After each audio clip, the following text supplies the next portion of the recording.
Mi nombre es Víctor Orellana, soy médico generalista de la provincia de Tucumán. Trabajo actualmente en el área operativa alta montaña, en una localidad que se llama San José de Chaquivil. Bueno, estoy certificado como médico general familiar por la institución del SECREM, aquí en la provincia de Tucumán, y, y además soy presidente de la Federación Argentina de Medicina General. Hasta este año se me vence ya el mandato. Es mi presentación. Muy bien. La primera pregunta entonces es, ¿cuándo supo que quería ser médico y seguir la especialidad de medicina general? Hace un tiempo atrás.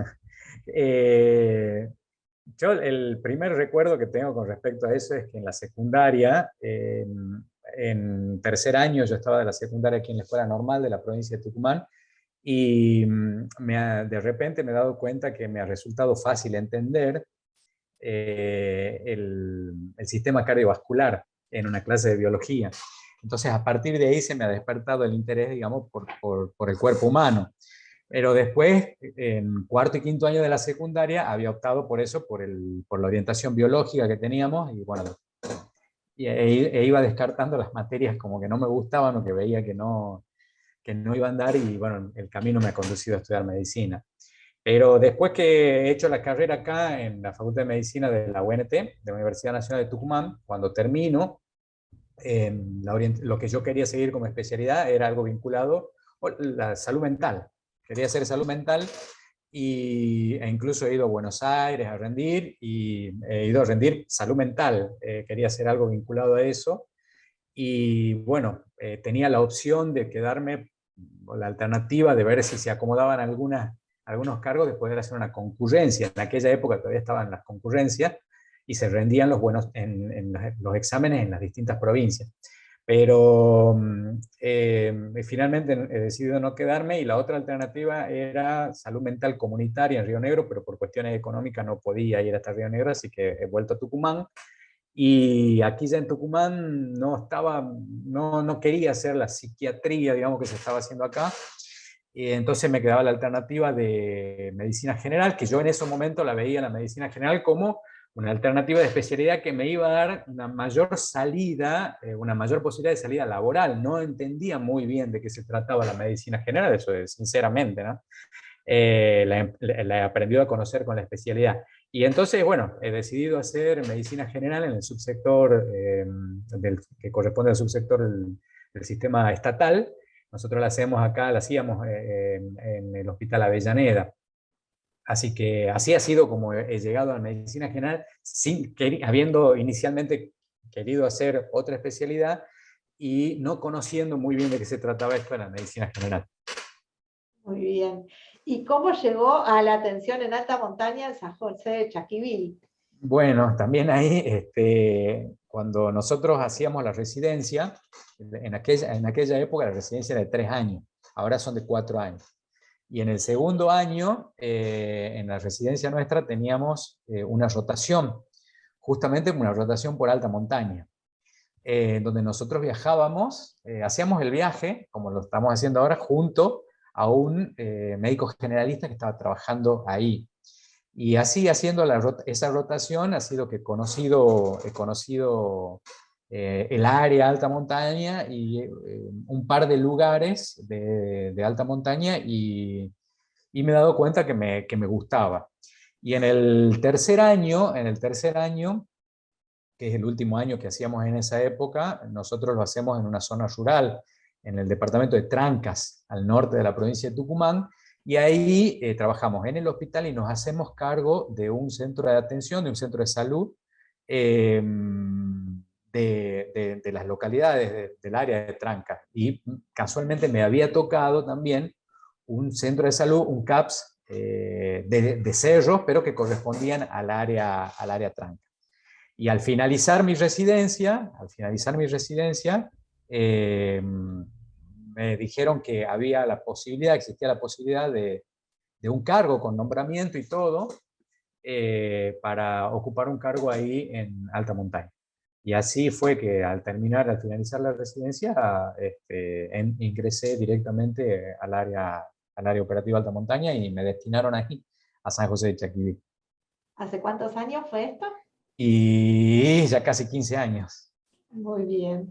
Y bueno, sabemos que es un lugar de muy difícil acceso. ¿Cómo es su rutina para llegar hasta ahí y una vez que está ahí? Sí, es de difícil acceso porque queda en medio de los cerros de la provincia de Tucumán, pero que tiene la particularidad que no hay ruta, no hay camino, no hay camino de vehículo, no hay camino para vehículos, son senderos.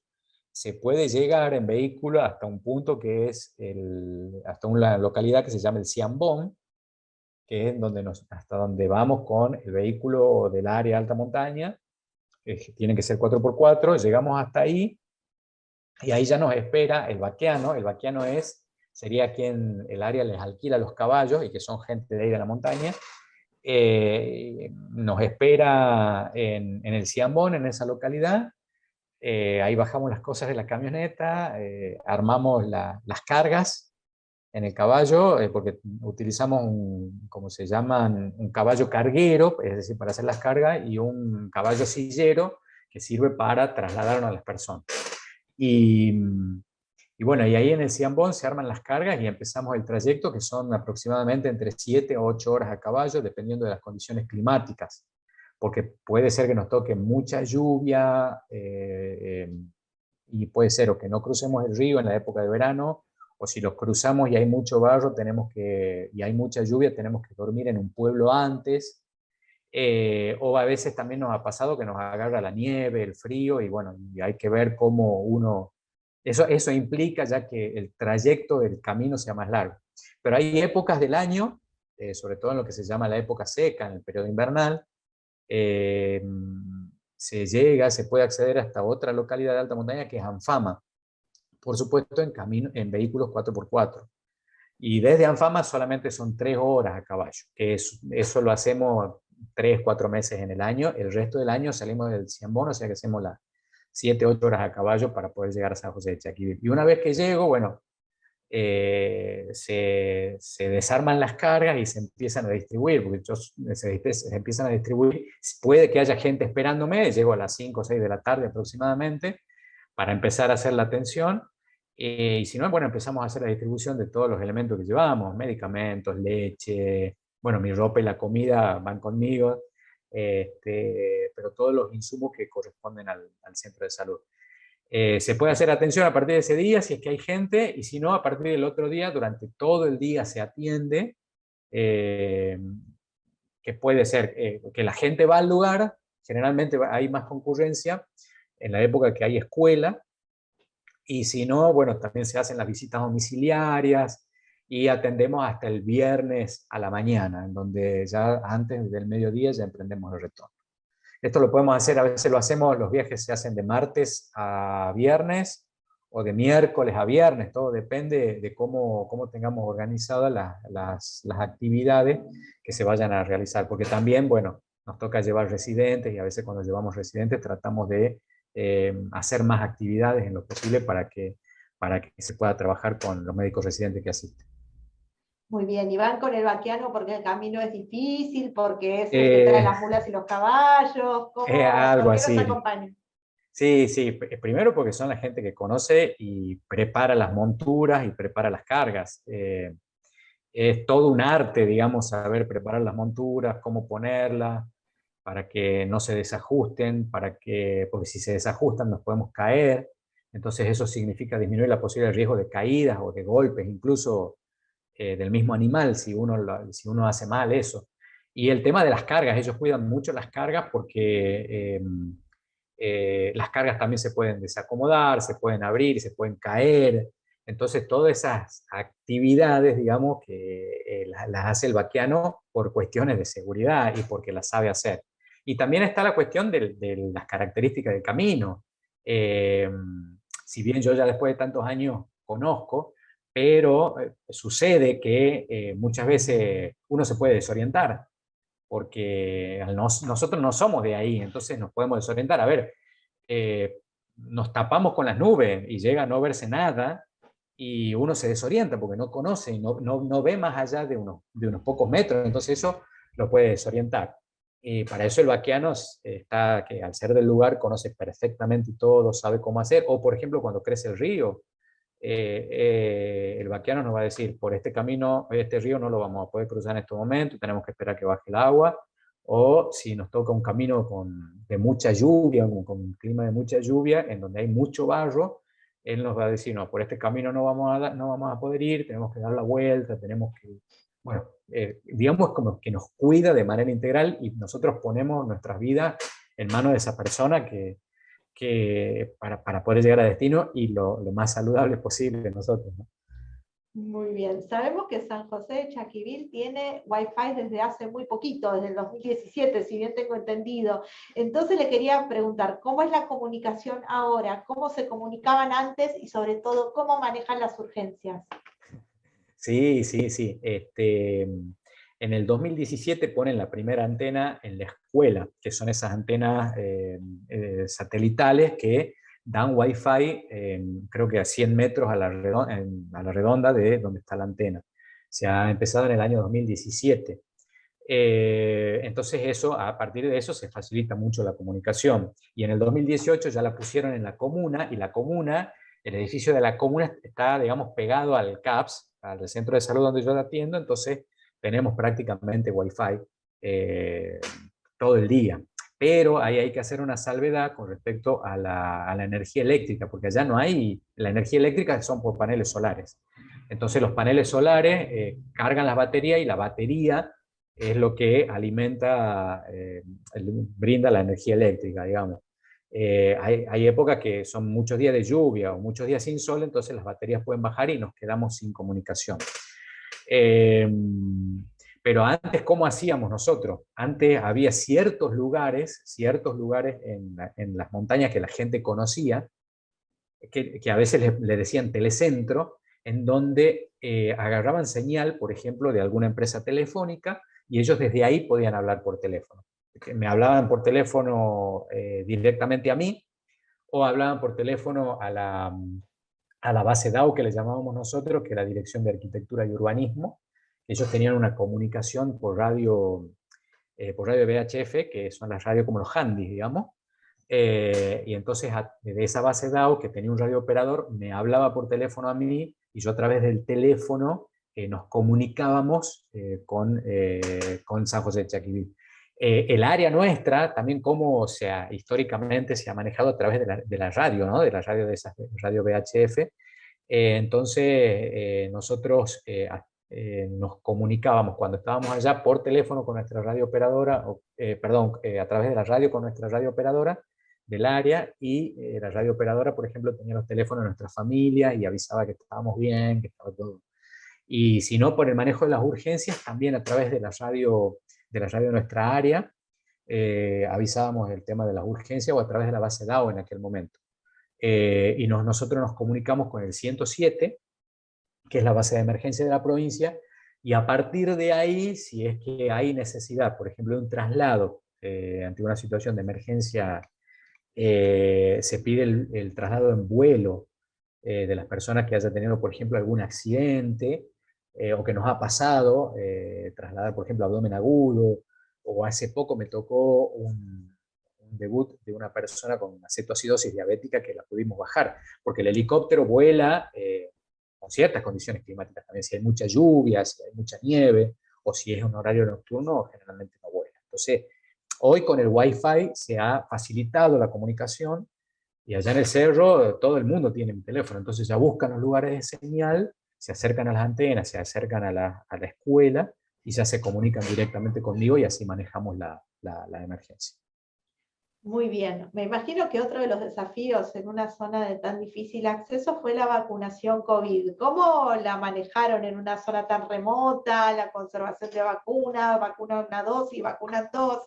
¿Cómo la manejaron? Sí, sí, eso también ha sido todo un tema, pero bueno,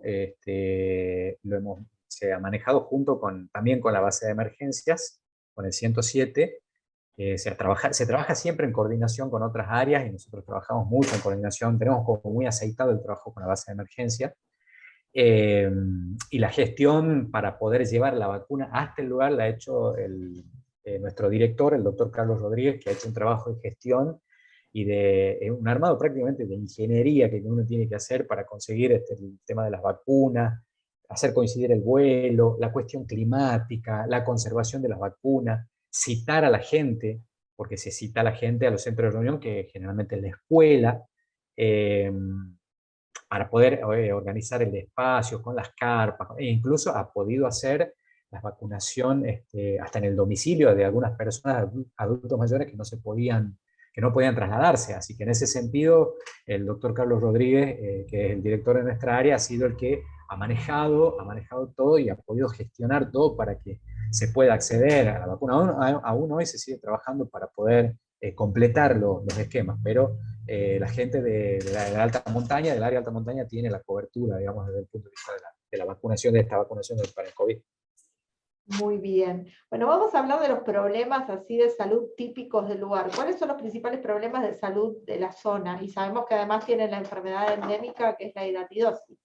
Sí, sí, sí, sí. Bueno, esa es la problemática histórica que tenemos nosotros, que es la hidatidosis, eh, que es algo que nosotros venimos trabajando desde hace mucho y hemos aprendido a trabajar porque en nuestra área estaba el doctor Parra, un bioquímico, que él trabajando en Tafí del Valle, luego fue desplazado y vino a trabajar con nosotros en el área operativa Alta Montaña, y él nos enseñó, digamos, el trabajo, cómo se debía hacer el trabajo, el abordaje de esta situación, de esta patología endémica, porque también implica toda una serie de situaciones que uno tiene que organizar, porque la idea es que no se llegue, la hidatidosis es una enfermedad que produce la formación de un quiste en las personas, que tiene que ver con el estilo de vida que tiene la gente de allá, que es el faenamiento de los animales. Ellos crían sus ganados, vacunos, ovinos, y bueno, los utilizan para comer, crían para comerlo, los faenan en el domicilio, le dan las vísceras a sus perros, y el perro, que es el huésped definitivo, digamos, es el que el parásito hace el ciclo en el intestino del perro, y luego cuando el perro defeca, contamina todo el ambiente. Eh, entonces, lo que tratamos de hacer es que no se llegue a hacer lo que se llama trabajar con prevención primaria, prevención secundaria. Prevención secundaria es tratar de diagnosticar lo más tempranamente posible el quiste, si es que hubiera. Entonces hacemos los screening ecográficos, porque nosotros en el área contamos con un ecógrafo portátil, en donde, en donde hacemos los rastreos, sobre todo en edades escolares, pero al ser poblaciones chicas le hacemos a todo el mundo la ecografía, y para tratar de encontrar lo más rápidamente posible el quiste. Y en prevención primaria, ¿cómo trabajamos? Tratando evitando que la enfermedad aparezca, cortando el ciclo del parásito, desparasitando a los perros. Esa es una de las enfermedades prevalentes y la históricamente más conocida, y por la que más hemos trabajado, e incluso tenemos que articular con los otros niveles de complejidad cuando ya una persona necesita operarse, y ahí destaco el trabajo que hacemos en un grupo de hidatidosis que tenemos, que es la doctora Puchulu en el Hospital Centro de Salud, que es quien coordina todo para que pueda acceder rápidamente a la hospitalización y a la correspondiente cirugía las personas de allá. Bueno, hoy en día está trabajando también con nosotros el doctor Karim Nassous en el Hospital Centro de Salud, y en algún momento, hasta que falleció, el doctor Amenábar, Jesús Amenábar, reconocido a nivel internacional y nacional por la capacidad, por las características como cirujano. Ellos trabajaban con nosotros y siguen trabajando para poder articular todo el movimiento que implica cuando hacemos un diagnóstico de un quiste que tiene que ir a tratamiento de una resolución quirúrgica. Pero bueno, más allá de esto, que es que es la patología endémica que tenemos, que existe ahí en San José de Chaquivil y en el área de alta montaña, como en los valles calchaquíes nuestros, eh, han ido sucediendo algunas cuestiones, han ido apareciendo algunas situaciones que también nos empiezan a preocupar como problemática de salud, que han sido los suicidios, ¿no? Que también en alta montaña eh, viene habiendo casos de suicidio hace unos años atrás, pero desde el tiempo que yo estoy, el año pasado se produjo el primer suicidio en un joven de 21 años, lo cual, bueno, nos hizo prender todas las alertas y todas las alarmas para poder trabajar en esa situación que por supuesto que nos preocupa, y al ser comunidades chicas, un caso de esto siendo una situación tan dura esta, la del suicidio, estadísticamente implica mucho, estadísticamente implican mucho porque son poblaciones chicas, pero a la vez por la situación en sí de lo que implica el suicidio, también nos afecta mucho y buscamos trabajar sobre esa situación, que uno las trabaja con la escuela, más a partir de las condiciones sociales, ¿no? De las condiciones sociales de vida. Muy bien. Una de las preguntas era justamente teniendo en cuenta que usted también estaba como interesado en la parte de salud mental y bueno, en la parte de que hay un choque cultural, si las categorías diagnósticas de salud mental son aplicables en los contextos culturales tan diferentes como el de la alta montaña. La verdad que no. Creo que ni ninguna categoría, digamos, en ningún aspecto. Justamente por esto, porque ellos tienen un estilo de vida en donde eh, su estilo de vida, sus culturas son comunidades originarias que están asentadas ancestralmente ahí. Es muy difícil poder encasillar con todas las categorías de la misma manera que nosotros lo hacemos en otro ámbito, o en la que los libros a veces nos indican, ¿no? Pero bueno, también por suerte, hace poco, hace un par de años atrás, estamos trabajando con una licenciada en salud mental, una licenciada en psicología, que hace un trabajo también muy interesante, y que es con nosotros, así como hay odontólogos, profesionales odontólogos, hay una profesional trabajadora, licenciada en trabajo social, también tenemos una licenciada como compañera de trabajo, una licenciada en salud mental, licenciada en psicología. Entonces buscamos apoyarnos y hacer el trabajo en equipo para los abordajes de todo este tipo de situaciones.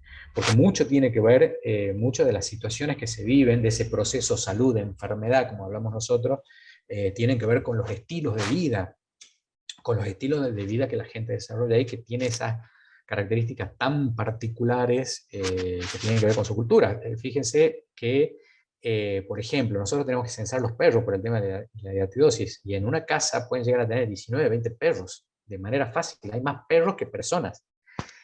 Pero justamente porque el perro es no solo un fiel compañero, sino que es como un trabajador más, porque trabaja en el campo junto con en la crianza de los animales, eh, trabaja como una persona más dentro de los estilos de vida, digamos, dentro de las familias y de las comunidades de alta montaña. Entonces, muchas de esas situaciones que se producen tienen que ver, están relacionadas, están vinculadas, sin ningún tipo de duda, con los estilos de vida que tiene la gente de allá. No sería lo mismo alguien que, por ejemplo, sufre de depresión en una ciudad que en una zona remota. Claro, no. E incluso las alternativas de abordaje también son, quizá el diagnóstico se llame igual, pero la característica que tienen su connotación particular orientada por el contexto, y a su vez el abordaje que nosotros hacemos también es diferente, porque hay una cuestión que tiene que ver con la accesibilidad geográfica. La barrera geográfica es una barrera muy importante y fuerte a tener en cuenta, y nosotros como integrantes de esos equipos de salud tenemos que tratar de franquear esa barrera geográfica. Hoy en día deberíamos hablar ya de que hay caminos, por ejemplo, de que debería haber caminos, de que no puede existir pueblos sin camino, pero bueno, quizás sea un tema de otro tipo de análisis del por qué no se llega a tener camino todavía en esos lugares tan remotos. Muy bien, me imagino que el intercambio cultural, usted que proviene de una zona urbana, con estas poblaciones ha sido como no sé, sorprendente. ¿Cómo fue ese intercambio y cómo se fue adaptando usted a esa población y esa población también a usted? Sí, sí, es como un choque inicialmente, porque lo primero que a uno le llama la atención es por qué no siguen las indicaciones tal cual yo se las doy. Si le estoy dando la indicación, le estoy dando el medicamento, y entonces, bueno, ahí empieza uno a preguntarse el por qué, y empieza a darse cuenta del porqué de los choques, de esos choques de cultura. Uno urbano, totalmente citadino, digamos, y con esa cultura urbana que venía de atender, si bien tenía experiencias, digamos, experiencias previas a nivel rural por la residencia misma y por el último año de la Facultad de Medicina, pero es las características rurales, las características, la connotación del contexto de ese lugar, sí es total y absolutamente distinto de todos los lugares donde me ha tocado desde el punto de vista rural trabajar previamente, ¿no?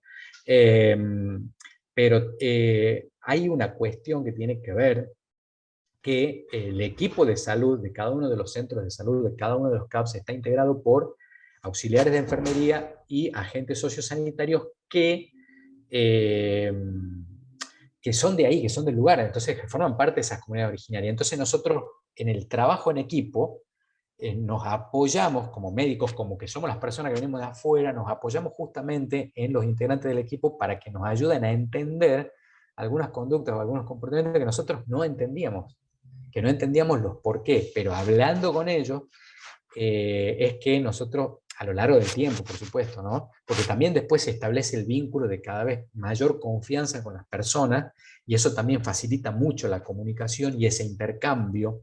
Es como que de las dos partes empezamos a aceptar los condicionamientos que pone cada uno y nos empezamos a entender. Y es como, hasta le diría que llegamos a hablar como el mismo idioma.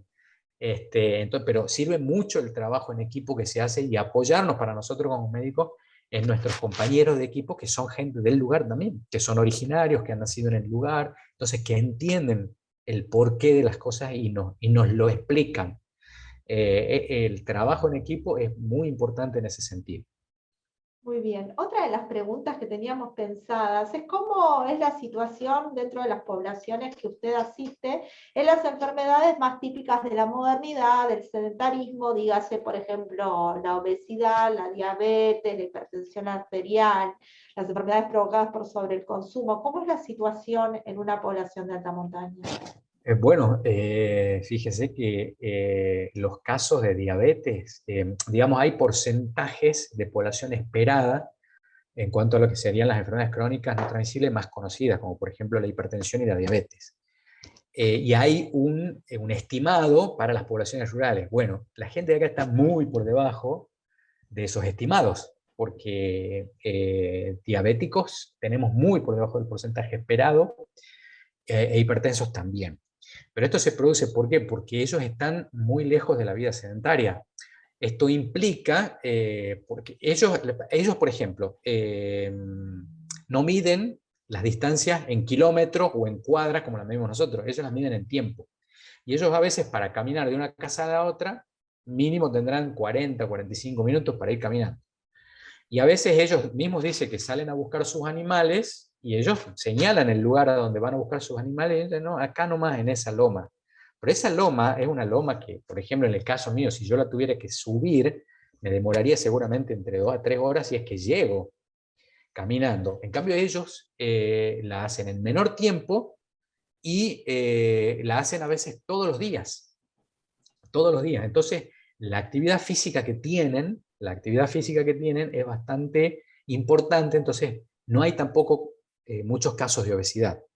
Hay, es verdad que hay, pero son pocos y en general sí están vinculados al hecho de que se trata de personas que no están cuidando sus animales, que ya pueden ser, por ejemplo, algún adulto mayor, alguna persona que haya tenido algún tipo de discapacidad que le impide su desplazamiento.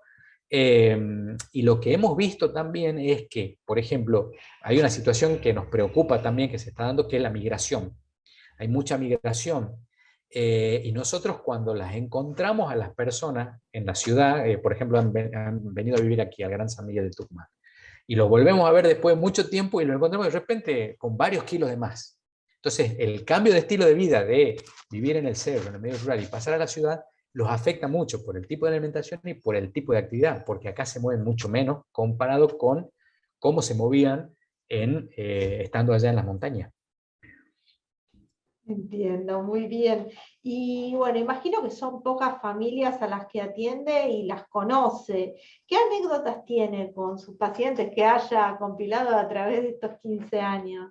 Uf, muchísimas anécdotas, miles, miles, miles, pero es una gran ventaja conocerlos porque nosotros ya hacíamos antes de la pandemia, que se ha instalado con la pandemia un poco la telemedicina, nosotros ya la hacíamos a la telemedicina porque buscábamos la forma de comunicarnos, como te contaba antes, a través de la radio, a través del teléfono, Entonces ya hacíamos la telemedicina. Y cuando instalan el Wi-Fi también, ya nos llamaban.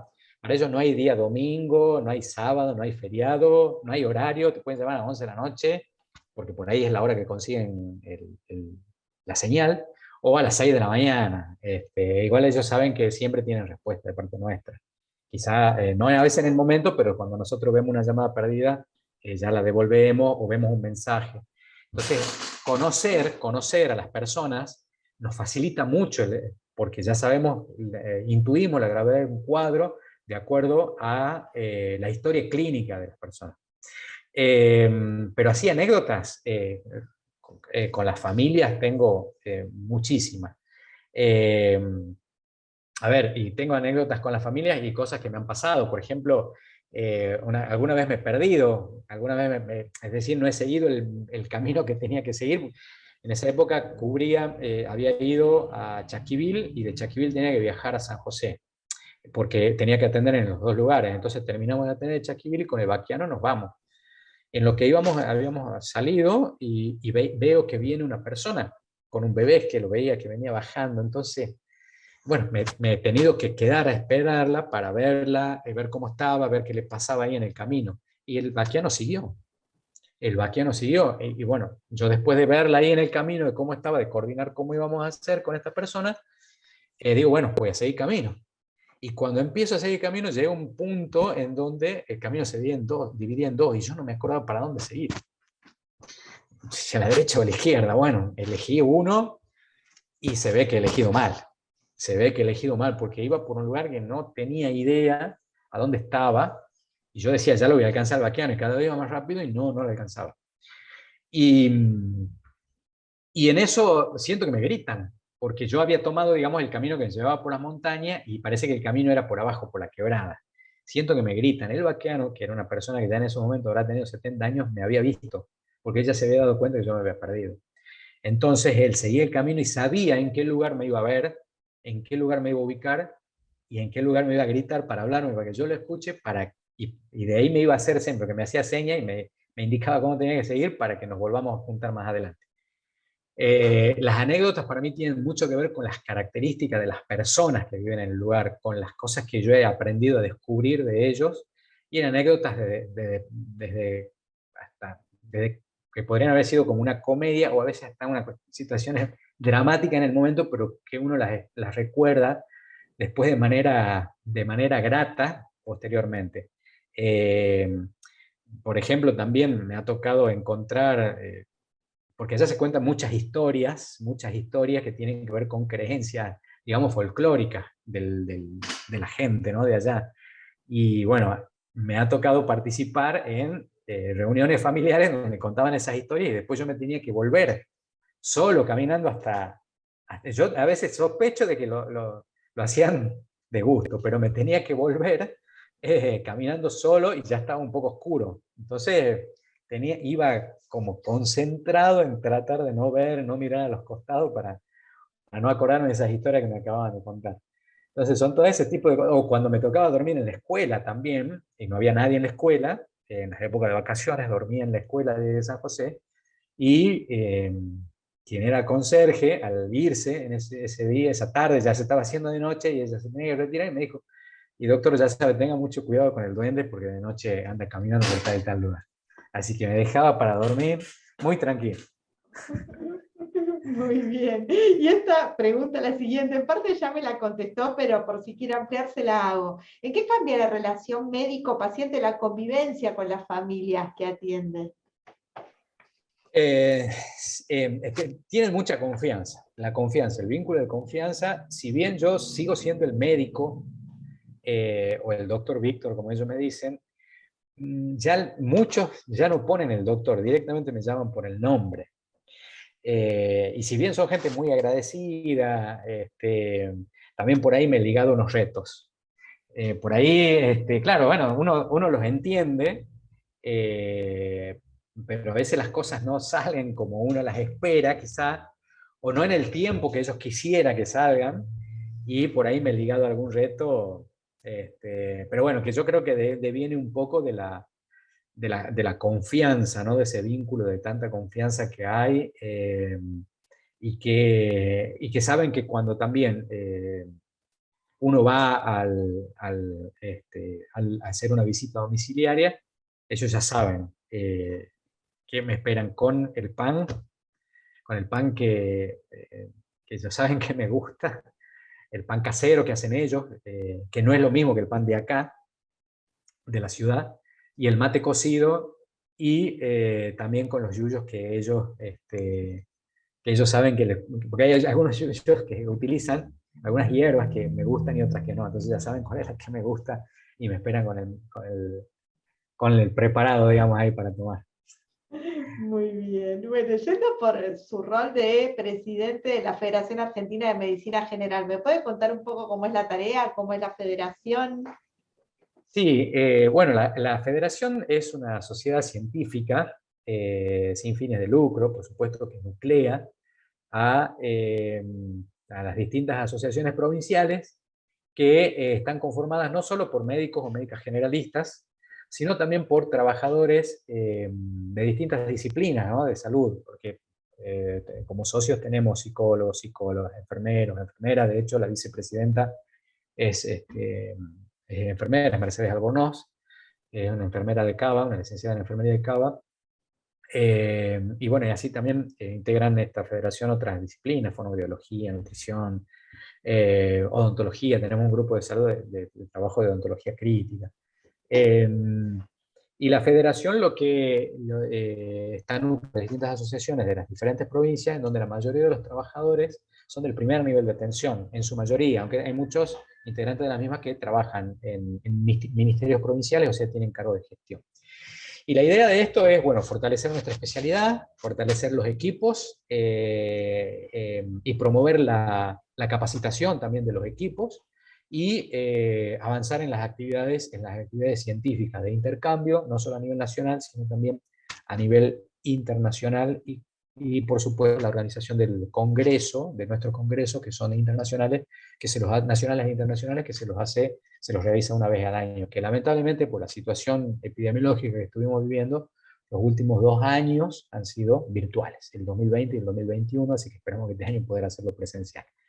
Y también a nivel ministerial estamos reconocidos como una entidad acreditadora de residencias y participamos en la certificación y la recertificación de las especialidades a nivel nacional. Esas son las funciones de manera resumida que cumple nuestra federación. Bueno, una pregunta que me había quedado pendiente sobre bueno, la población de San José de Chaquibir es qué recompensas o satisfacciones profesionales y personales encuentra usted al ejercer la medicina en este lugar.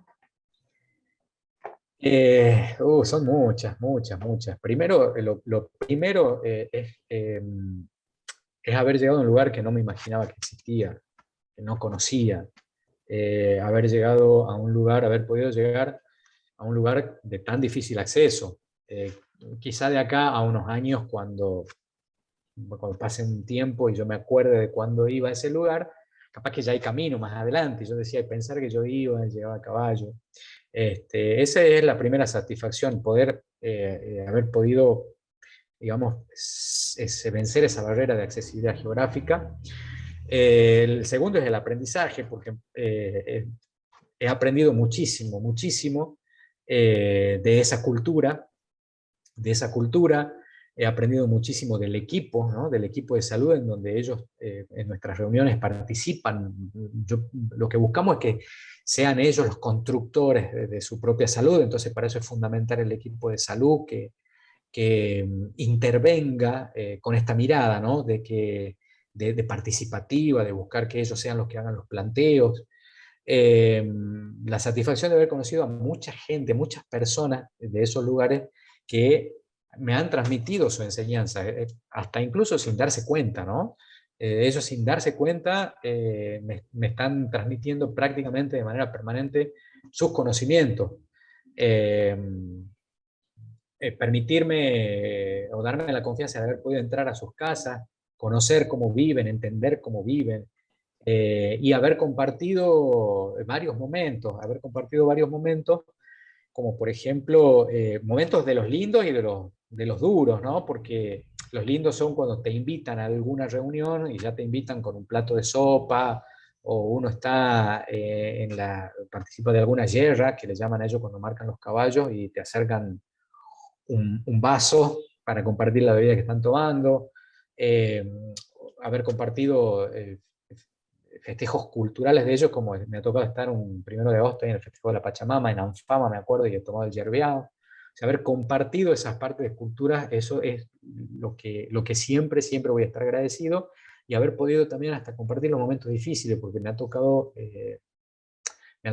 compartir justo momentos de fallecimiento. Cuando fallecía alguien me ha tocado estar ahí y estar acompañando, porque ahí es cuando más que nunca uno entiende, ante tan pocas posibilidades tecnológicas quizás, o de una manera tan aislada, la importancia que tiene el acompañamiento, ¿no? De hecho de que el médico acompañe, porque he ido a acompañar, no podía hacer más nada.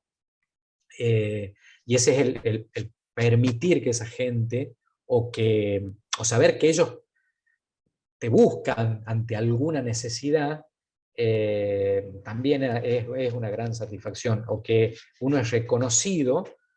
Por ejemplo, a ver, había sucedido un accidente muy grave el año pasado en donde una persona falleció y encontraron el cuerpo en el lugar. No sabíamos si iba a poder subir el médico de la policía, que eh, finalmente terminó yendo al día siguiente, pero hablando con la gente, nos comunicábamos, escuchaban las comunicaciones por radio que se hacían en ese momento cuando encuentran el cuerpo, y ellos decían que el cuerpo no lo iban a mover hasta que vaya yo a verlo al cuerpo. Y eso hace sentir que uno tiene para ellos un valor de saber, eh, que te hacen sentir reconocido y te hacen sentir que uno ha entregado cosas por esa gente. Y eso uno lo siente como una satisfacción, como algo que te va a quedar. O hasta incluso cuando bajan, una vez me agarró una nevada ahí en el CAPS y vino una persona que vivía en las últimas casas y empezó a nevar muy arriba. Él bajó 2 horas a caballo hasta el CAPS para avisarme, para decirme, viene nevando y va a nevar mucho, que me vaya a otro pueblo en donde pueda estar más cerca de la vuelta, para volver a mi casa. Entonces son esas cosas las que uno recoge o con las que queda, que es esa cosa simple, que por ahí hasta es difícil de explicar, pero el compartir y haber estado y el gracias, o a veces, por ejemplo, que ellos, cuando están internados acá, eh, buscan comunicarse con nosotros. Bueno, ahora no podemos transitar mucho por los hospitales para ir a verlos por la situación epidemiológica, pero siempre nosotros nos damos una vuelta cuando tenemos una persona internada en un postquirúrgico o cuando se está por operar para darle los últimos años. Y a veces notamos que ellos necesitan que nosotros estemos para acompañarlos en ese poquitito tiempo que le entregamos cuando están acá internados. Entonces, todas esas cosas son las que uno, en definitiva, les dan una gran satisfacción. Significa que es como algo hemos hecho como para que se haya llegado a esto. Muy bien. Me quedan dos preguntitas para hacerle nada más que, bueno, que son cortitas. Una es si hay algo que quiera agregar que yo no le haya preguntado. No, por ahí lo de las anécdotas, bueno, uno tiene muchas y se acuerda de varias cosas, pero las historias, digamos, que hay allá son realmente increíbles y fabulosas. Y, y cuando uno va al lugar, todos los viajes son distintos, nunca es el mismo paisaje, siempre cambia un color por la hora, por el sol, porque está nublado, porque está lloviendo. Es muy duro, es muy difícil cuando uno le toca viajar en medio del agua, en medio de la lluvia, eh, y el frío, porque el frío, yo he sentido frío ahí como no había sentido en ningún lado, es muy penetrante el frío. Eh, pero hay algo que tiene que ver con una cuestión de cuando uno elige este lugar para elegirlo, más allá de lo sacrificado que es, a uno le tiene que gustar, porque, digamos, uno hace las cosas con gusto, por ahí ya el cuerpo va pasando señales de algunos dolores que tienen que ver con los años que uno lleva, pero para elegir estos lugares uno le tiene que gustar, porque nos ha pasado que hemos visto médicos o médicas que han estado un tiempo y bueno, han seguido. Uno los comprende, porque seguramente no es fácil, uno mismo lo ve, no es fácil y a veces me pasaba cuando no había señal. Yo tenía comunicación cuando bajaba del cerro y si hubiera pasado algo en mi casa con mi familia, quizá me iba a enterar recién cuando esté abajo. Entonces eso también es una carga importante a tener en cuenta. Por eso este trabajo tiene que gustar y tiene de una familia que comprenda y acompañe también, porque ausentarse, si bien no son muchos días y uno sabe que siempre vuelve y siempre se ha salido todo bien, pero bueno, son un par de días que al estar afuera pueden pasar muchas cosas y uno no enterarse. Pero bueno, también eso es importante, la familia que lo acompaña. Muy bien. La última pregunta, sé que usted es lector de Intramed, quería preguntarle qué significa Intramed para usted. Sí, bueno, tiene mucho que ver con la actualización, ¿no? Tiene que ver cuando se habla de algo, bueno, vamos a ver qué dice Intramed, qué es lo que, qué es lo que opina Intramed, qué es lo que hay en Intramed para buscar y ver cuáles son los trabajos.